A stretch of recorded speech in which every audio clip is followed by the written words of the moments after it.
If you're hearing this, welcome back to the channel. And if you're new here, don't forget to subscribe, because tonight's story is one of the darkest, most unsettling true cases I've ever covered.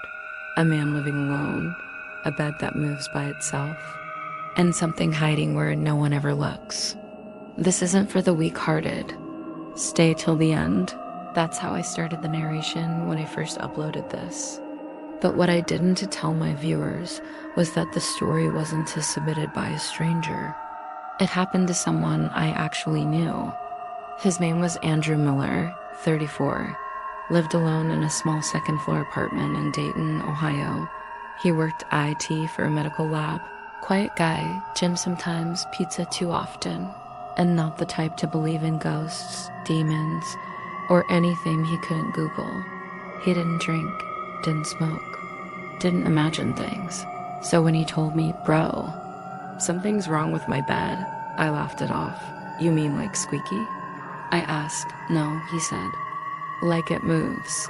The first time it happened, he woke up with one of his feet hanging off the edge. He assumed he rolled too much in his sleep, but the next morning, he woke up almost a full foot lower than where he fell asleep. His pillow had somehow shifted with him, so had the blanket. He joked to himself, sleepwalking, restless, whatever, but the third night, the bed frame itself had moved. That's when he called me. I went over that evening. Walked into his room. Nothing looked strange. Plain gray bed frame, memory foam mattress, flat white walls, too many empty soda cans on the desk. Normal. "Maybe your floor's uneven," I said. "It's not that," he whispered. His voice was low, like he was scared the walls might respond. He told me each morning he'd wake up a little closer to the door. Just a few inches. Enough to be weird, not enough to panic. But when he pushed the bed back, he'd hear something faint, a soft scrape, like wood dragging over wood. Except he wasn't moving wood. He was pushing a metal frame. I didn't want to freak him out, so I made up excuses. Temperature changes, loose frame pieces, dreams that felt real. He clung to my explanations because they were easy.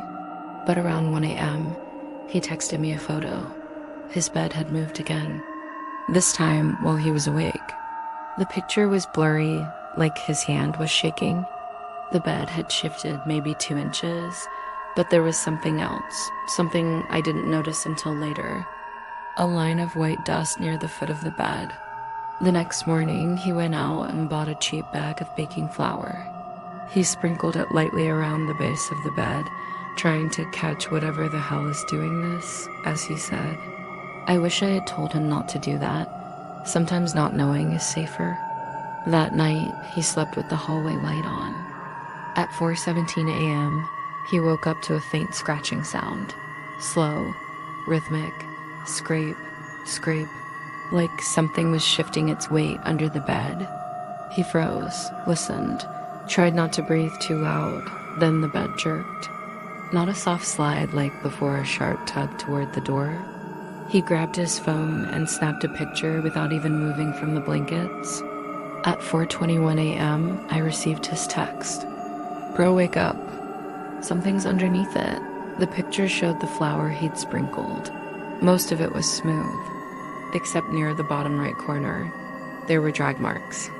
Not straight lines, not animal prints. It looked like long fingers had raked through the powder from underneath the frame and pulled the bed with them. I called him immediately. No answer. I called again. Still nothing. I drove to his apartment, nearly running red lights. When I got there, his door was unlocked. Lights on, TV playing some infomercial at low volume. His shoes were still on the mat. His keys on the table. "Andrew?" I called out, no response. His bedroom door was open halfway. The bed was crooked, at an angle I hadn't seen before, as if it had been dragged halfway toward the hallway. I stepped inside slowly, carefully, my heartbeat thumping so loud I could hear it in my ears. The flour was everywhere, leading from the bed to the doorway, drag marks, like frantic streaks. like whatever was under there had crawled out. And then I saw Andrew. He was standing in the hallway, pale, frozen, eyes wide open, staring at nothing. "Dude, are you okay?" I whispered. He didn't blink. He just raised one shaking finger and pointed directly behind me. I turned around just in time to hear something slide back under the bed, fast, like it didn't want to be seen. My whole body locked up. I didn't move, didn't breathe, didn't even turn my head. I just stood there, staring at Andrew's shaking hand pointing behind me. My voice came out thin, barely a whisper. "What did you see?" He didn't answer. His lips trembled like he wanted to speak, but his throat wouldn't let the words out. His eyes stayed fixed on the bed, like whatever slid under it was still there, listening. I slowly backed away until I was standing next to him in the hallway. The moment my shoulder touched his, he gasped like he'd been underwater this whole time. Sweat dripped on his forehead. "It touched my foot," he whispered. I thought it was a cramp. Then the bed moved, and I felt fingers wrap around my ankle. I felt nausea twist inside my stomach. "You need to leave," I said. "Right now," he nodded. But when he took a step toward the front door, the sound came again. A scrape. A low, dragging scrape from under the bed, like something shifting its weight. The floorboards creaked. The metal frame shuddered. We both froze. "You hear that, right?" he whispered. "Yeah," I said. "We're not imagining it." We walked backward until we were at the end of the hallway, facing the bedroom in case whatever was under the bed crawled out again. The air felt thick like breathing through wet cloth. Andrew's hands wouldn't stop shaking. He kept wiping them against his shirt. "You think it's an animal?" he asked. "No animal drags a whole bed," I said. "And no animal has fingers." His face went pale again. He reached into his closet, grabbed his phone charger, his wallet, and a jacket. I quietly pushed him toward the exit, and we stepped into the cold night hallway. The moment the door closed behind us, he exhaled like he'd been holding his breath for hours. We drove to my apartment, and he refused to sleep in a bed. He stayed on my couch, knees pulled to his chest, eyes darting at every shadow in the room. I stayed up with him. Not because he needed company, but because I didn't want to sleep either. Around 3 a.m., he spoke without looking at me. "It grabbed me twice," he whispered. "The first time I kicked. Hard. The second time it dug its fingers in, like it didn't want to let go." I looked at his ankle. 4 bruises were forming. Thin, long, like finger marks. Not human-sized, thinner, bonier. "Dude, you need to get out of that apartment permanently," I said. "I can't," he muttered. "I'm stuck in the lease. Then break the lease." "You don't understand," he whispered. Something followed me. My skin crawled. "What do you mean?" He swallowed hard, then reached into his hoodie pocket and pulled out a folded piece of paper. His hands trembled as he opened it. Inside was a small clump of powder baking flour, except this flour had something in it. Thin streaks of dark, oily residue, like something that touched it had left a mark. "I found this at the bottom of my jacket pocket," he said. "I didn't put it there. Maybe it fell in by accident." He shook his head violently. "It was warm. That shut me up." We sat there in silence for several minutes, the room heavy and still. Then Andrew suddenly stiffened. "Do you hear that?" he whispered. I held my breath. There it was, a faint tap, tap, tap, coming from my bedroom. I stood up slowly, heart pounding like a hammer. Andrew clutched the blanket. "It followed me," he whispered again. I grabbed the heaviest thing near me, a metal floor lamp, and crept toward my bedroom. Every step felt like stepping closer to something I wasn't supposed to see. The tapping grew louder, more deliberate. Then it stopped. When I reached the door, my hand visibly shook as I touched the handle. I pushed it open an inch at a time. Nothing. My bed was in its usual place. My window closed, curtain still. I turned on the lamp, nothing moved. But then I noticed something on the floor. A thin line of white powder, flour. My breath caught in my chest. It led from the hallway, across the carpet, and stopped directly beside my bed. I kneeled down and touched it, still warm. A cold sweat broke down my spine. I stood up and raced back into the living room. "We're leaving," I said. "Right now." Before he could respond, we both heard it. From my bedroom, a long, slow scrape. Something dragging itself back under my bed. Andrew grabbed my arm so tight his nails dug into my skin. "What do we do?" He whispered. I stared at the hallway, feeling the darkness watching us from inside the room. I don't know," I said. But something in my gut told me whatever followed him wasn't finished. And whatever dragged his bed now knew where I slept too. We stood in my living room for what felt like a full minute, too scared to move, too scared to breathe. My bedroom door was open just a crack now, the darkness inside thick enough to feel like something was standing there, waiting for us to look back.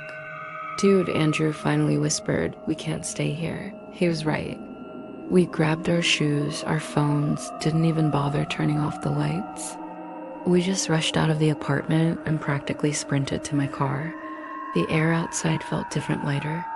Like whatever was in the bedroom didn't follow us past the door. At least not yet. When I turned the ignition and started driving, Andrew kept staring out the back window like he expected to see someone chasing us. "It knows where you live now," he said. "I'm sorry, man.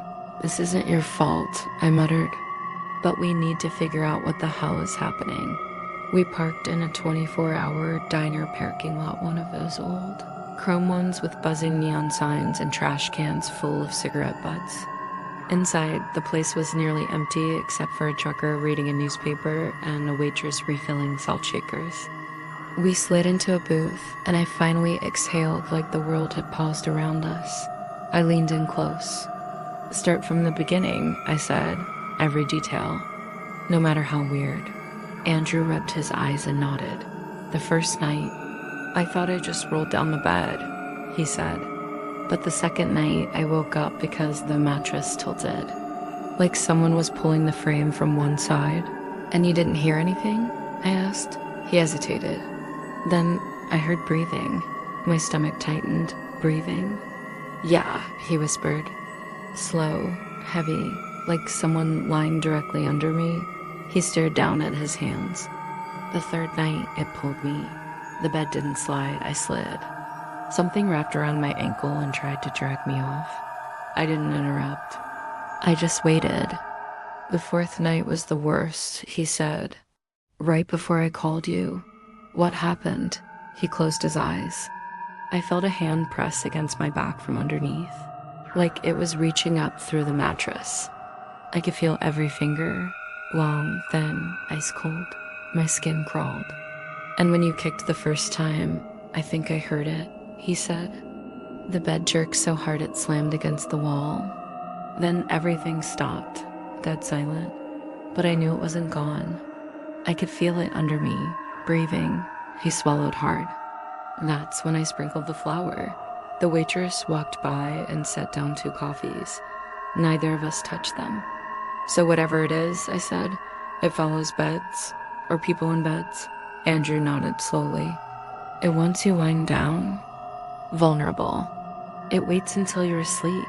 I leaned back, cold spreading through my chest. "Then we're not sleeping tonight," I said. "No," he whispered. "We're not." We stayed in the diner until the sun began to rise. People started coming in, early workers, sleepy teenagers, old couples, normal life. It made everything from last night feel unreal. But it wasn't, because when we left the diner and walked back toward my car, we both saw it at the same time. A single streak of white powder on the pavement. Right beside my car door, Andrew stared at me, eyes wide. "How?" he whispered. I crouched down and looked closer. It wasn't just powder. A thin line was dragged through it, like something small and sharp had been pulled across the ground. And the line stopped directly under my car. "Get back," I whispered. "Do you think it's just get back?" We stepped away slowly, my breath fogged in the cold morning air. Then from under the car, a sound, a soft dragging inhale, like lungs filling with air for the first time. My entire body locked up. That thing, whatever it was, had followed us outside. In the daylight, Andrew whispered. "How is it moving in the daylight?" I had no answer. Suddenly, a passing delivery truck roared by, its engine shaking the ground. The car rattled, and something shifted underneath it fast. I saw the shadow move. It slid further in, away from the light. It was hiding, waiting. "Dude," Andrew said shakily, "we can't go back to your apartment. Or mine." "We won't," I said. "We just need," and then my phone buzzed. A text from my smart home app. "Bedroom motion detected, 6:14 a.m. My blood went ice cold." We weren't in the apartment. No one was in the apartment, but something was moving inside. I opened the app with shaking fingers. The camera loaded. Just static at first, then a shape. A long, thin hand slowly reaching up into the frame. Fingers bending at impossible angles. Dragging itself onto my bed. Andrew whispered, "It's in your room." But I didn't hear him after that, because the creature turned its head toward the camera and smiled. Tyler froze. The thing unfolding from beneath the bed wasn't walking out. It was growing out. Like its spine had no joints, like its limbs didn't follow any rule of nature. Long, pale arms slid forward across the floorboards, elbows bending the wrong way, fingers spreading wide like spider legs. Its head tilted, cracked, and then rotated, until its face, if you could call it a face, was looking right at him. "Tyler, time to finish what we started." Tyler pressed his back against the bedroom wall. His eyes darted to the bat lying by the closet. It might as well have been miles away. He whispered, "Why me? What did I do?" The creature's jaw stretched unnaturally, skin tearing with small wet cracks. "You were alone." Just 2 words. But they hit him like ice water down his spine. The creature dragged itself fully into the room now. It was bigger than he expected, thin, tall, crooked, and it filled the space with the smell of damp earth and dust that hadn't disturbed in decades. Its body flickered as if the room's light passed through parts of it. Tyler grabbed the closest thing, a lamp, and hurled it. It hit the creature square in the chest and passed straight through it. The lamp shattered against the wall. The creature didn't flinch. Instead, it smiled. Tyler bolted. He sprinted for the hallway, slamming the door behind him. The moment he did, the wood bowed inward. Not cracked, bowed, like something was pushing it from the inside with enormous strength. He stumbled down the stairs, nearly falling, breath ragged. "Think, Tyler. Think." He ran into the living room and grabbed his phone dead. Again. But this time the battery symbol wasn't empty. It was glitching, flickering like static. The floorboards above him creaked. Then again. Slow steps. Heavy, measured. Coming down the hall, Tyler backed toward the front door. His hands trembled, fumbling with the locks. He yanked the door open and froze, because outside, the world was dark. Not nighttime dark, no streetlights, no stars, no moon, no neighbor's porch light, nothing. Just black, thick, motionless emptiness stretching across the entire neighborhood. Like someone had erased the world beyond his porch. He whispered, "No, no, no." Behind him, the stair steps groaned. Slow, heavy, closer. Tyler slammed the door shut and ran for the kitchen. He grabbed a knife, not that it would matter, and crouched behind the counter, chest rising and falling rapidly, sweat dripping down his forehead. The house fell silent. Too silent. Not even the hum of the fridge. Not the ticking of the clock. It felt like the entire world was holding its breath. Then, A whisper directly behind him. I never wanted the bed, Tyler. He spun around, nearly slipping. The creature was inches away, its face hovering out of the shadows, lighter than the darkness around it. I wanted you, it lunged. Tyler fell backward, hitting the table, sending everything crashing loudly. He scrambled across the floor as the creature stretched after him, its fingers elongating, tips scraping sharp trails in the wood. He ran for the basement. He didn't think, just moved. He flew down the steps and slammed the basement door shut behind him, shoving a shelf against it. He turned. The basement was pitch black. He fumbled for the chain to the single dim bulb overhead. His hand shook so badly he missed it twice. When he finally found it, he pulled. The bulb flickered on, then off, then on again, dim, yellow, trembling. The basement was empty. Until it wasn't. In the corner, where the concrete met the far wall, the bed was there. His bed. Perfectly placed, perfectly made, right in the basement. Tyler's throat tightened. No, I left it upstairs. The creature's voice seeped from everywhere at once. We always finish. Where you sleep. The bed sheets rippled. Something rose beneath them, something large. The sheets slid back, revealing nothing inside, just an impression, a body-shaped indentation, slowly sinking deeper and deeper, like something invisible was lying there, waiting. Tyler backed up toward the stairs. The bulb flickered again, and in the split second of darkness, he heard it, 1,000 dragging sounds, from the walls, from the floor, from behind the bed. From inside the bed, the bulb came back on, and the creature was already behind him, its hand wrapped around his ankle. Its whisper sank into his ear. Sleep, Tyler. He screamed, kicking, grabbing for the railing, anything, but the creature dragged him effortlessly across the concrete.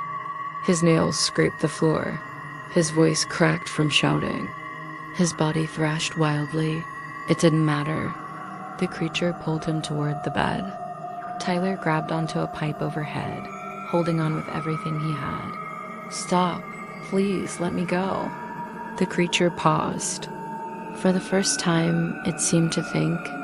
Then slowly, softly, it spoke. You've been moving closer to me every night. I'm only helping you finish the journey. Tyler's grip weakened. His fingers slipped, one by one, then darkness. Only dragging sounds and breathing. Not Tyler's, something else. Something older, something patient. The next morning, neighbors drove by Tyler's house. The lights were still on. The front door still locked. Everything looked normal. Except the bedroom window. The bed was perfectly made, centered exactly in the room, sheets untouched, but the floor, the powder was disturbed. Fresh drag marks led from the bed, straight back underneath it, waiting for the next night, waiting for whoever sleeps there next.